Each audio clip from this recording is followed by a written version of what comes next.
नमस्कार, माय माउली हिंदी समाचार में आपका स्वागत है और मैं हूं शेख इस्माइल।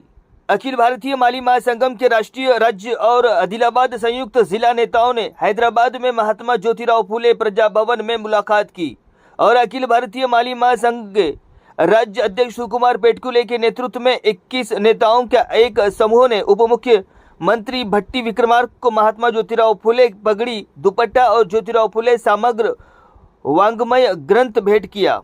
इसके बाद उन्होंने उप मुख्यमंत्री को 11 मांगों का एक अर्ज सौंपकर उनका समाधान करने की मांग की।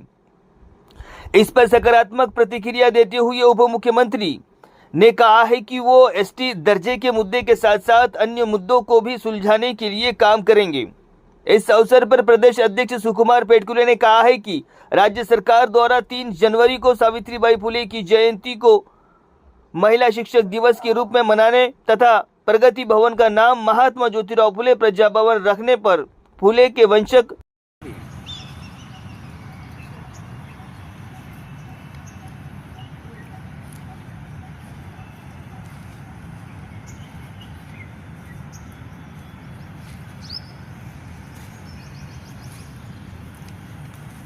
అందరికీ జై జ్యోతి జై క్రాంతి।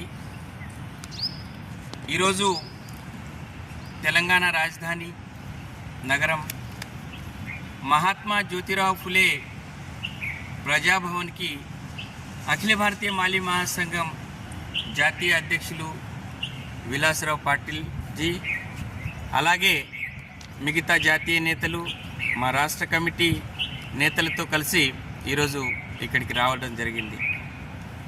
దీని యొక్క ప్రధాన ఉద్దేశం ఏంటిదంటే, జనవరి 3వ తేదీని సావిత్రిబాయి ఫులే జయంతి రోజు ఈ తెలంగాణ రాష్ట్ర ప్రభుత్వం మరి మహిళా ఉపాధ్యాయ దినోత్సవంగా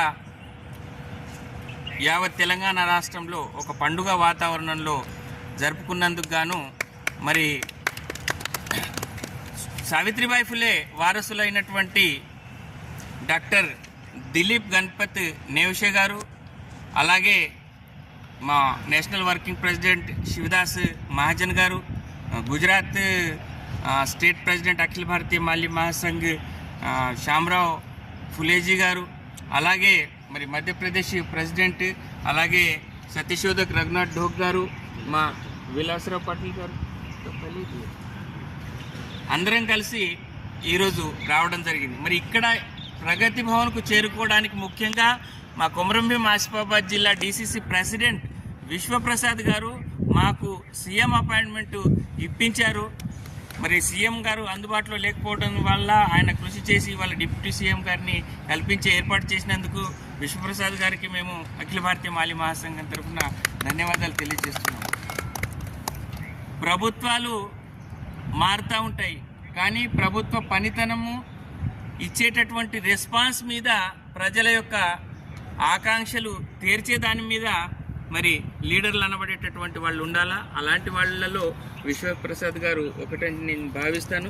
ఎందుకంటే గత వారం రోజులుగా మా అపాయింట్మెంట్ కొరకు ఆయన పడరాని కష్టాలు పడి ఈరోజు మేము ప్రగతి భవన్లో చేరుకోగలిగాము। అది కూడా ప్రగతి భవన్గా ఉన్నటువంటి ప్రగతి భవన్ కాకుండా మహాత్మా జ్యోతిరావు ఫులే ప్రజాభవన్ పేరు అనేటటువంటిది నిజంగా మాలీలకు చాలా సంతోషాన్ని ఇచ్చేటటువంటి విషయము।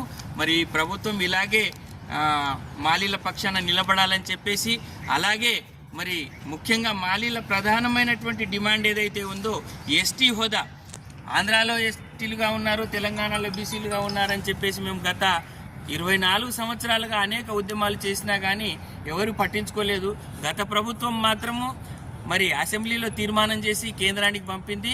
ఇప్పుడు మేము కేంద్ర ప్రభుత్వం వాళ్ళ దగ్గర మాలీ ఎస్టీ హోదా బిల్లు పెండింగ్లో ఉంది కాబట్టి దాన్ని క్లియర్ చేయాలని చెప్పేసి మేము కోరుతూ మా ప్రధానమైనటువంటి మొదటి డిమాండ్ దాన్ని తీర్చాలని చెప్పేసి మరి డిప్యూటీ సీఎం భట్టి విక్రమార్క గారికి మా మాలీ మహాసంఘం బృందం వినతి పత్రం అందించడం జరిగింది। డిప్యూటీ సీఎం గారు కూడా చాలా సానుకూలంగా స్పందించి తప్పకుండా మేము దాన్ని పరిశీలన చేస్తాము। రాబోయే రోజులలో దాన్ని అమలు కొరకు మేము ప్రయత్నం చేస్తామని చెప్పేసి మాట ఇవ్వడం జరిగింది. చక్కగా ఒక 10 నిమిషాల పాటు అందరితో, కార్యకర్తలు అందరితో, అంత పెద్ద మనిషి అందరితో కలిసి ఇంటరాక్ట్ అవ్వడం అనేటటువంటి చాలా గొప్ప విషయంగా భావించి మరి మా అందరి వ్యక్తిగత పరిచయాల్ని ఆయన విన్నారు. చక్కగా మా సమస్యల్ని విన్నందుకు డిప్యూటీ సీఎం గారికి, ప్రభుత్వానికి మేము కృతజ్ఞతలు తెలియజేస్తున్నాము. మా 11 డిమాండ్లు మిగతా ఏవైతే ఉన్నాయో మరి ఈ అన్ని జిల్లా కేంద్రాలలో మరి మాలి కమ్యూనిటీ భవనాల కొరకు స్థలాల్ని కేటాయించి 2 కోట్ల నిధులు విడుదల చేయాలని చెప్పేసి మేము దాంట్లో డిమాండ్ పెట్టాము. అలాగే మహాత్మా జ్యోతిబా ఫులే యొక్క జీవిత చరిత్రల్ని అన్ని తరగతుల పాఠ్యపుస్తకాలలో రావాలని చెప్పేసి కూడా మేము డిమాండ్ చేశాము. అన్నిటినీ కూడా ప్రభుత్వం సానుకూలంగా స్పందించి మేము ఇచ్చినటువంటి నేషనల్ ప్రెసిడెంట్ గారు ఇచ్చినటువంటి వినతి పత్రంలో కూడా ఓబీసీ జనగణన గురించి ఏదైతే 42% మరి ఏ రాష్ట్ర ప్రభుత్వం చేయనటువంటి ఒక సాహసోపేతమైనటువంటి నిర్ణయాన్ని మన తెలంగాణ రాష్ట్ర ప్రభుత్వం చేపట్టి 42% आज जो लोकल बॉडी के इलेक्शन है सर उसमें 42% रिजर्वेशन ओबीसी के लिए दिया गया है तेलंगाना सरकार। तो जाति निहित जनगणना पूरी हुई है और ओबीसी रिजर्वेशन के लिए जिन्होंने अपने मैनिफेस्टो में, इलेक्शन मैनिफेस्टो में जो वादा किया था वो वादा पूरा करने वाले हैं। तो नेशनल प्रेसिडेंट जी की तरफ से हम निवेदन करते हैं कि पूरे राज्यों में भी ऐसा ही जाति निहित जनगणना हो और नेशनल वाइड जो हमारा पॉपुलेशन है 52% ओबीसी को जो आरक्षण मिलना चाहिए उसे मिलना ही चाहिए। ये हमारा डिमांड है। इसे पूरी बाकी राज्य सरकारें भी इस पर ध्यान देकर पूरा करें, ऐसे हम सरकारों से डिमांड करते हैं। तो इस तरह से हमारे जो भी डिमांड है उसे पूरा करने के लिए पूरी तरह से सरकार आगे आए, ऐसे हम सरकार से निवेदन करते हैं। Thank you.